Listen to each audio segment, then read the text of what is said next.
खाना पाक्यो केटा हो अब खाना खाइन्छ हेर अब बिन्दाससँग मासु खाइन्छ हेर मासु पाक्यो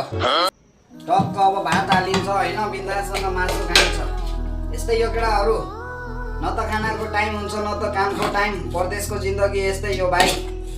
हैन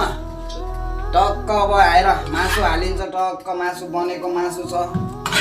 बिन्दाससँग हैन अब खानु पर्यो हजुरहरुले खानु भयो के खानु भयो त साथीहरु यस्तै छ के गर्ने परदेशको ठाउँमा हैन खानु पर्छ परदेशको ठाउँमा यस्तै छ कामहरु पनि गर्नु पर्यो जिन्दगीमा हैन टक टक टक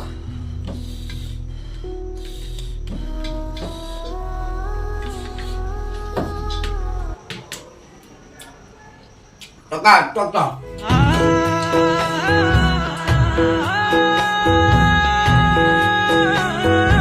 Ah!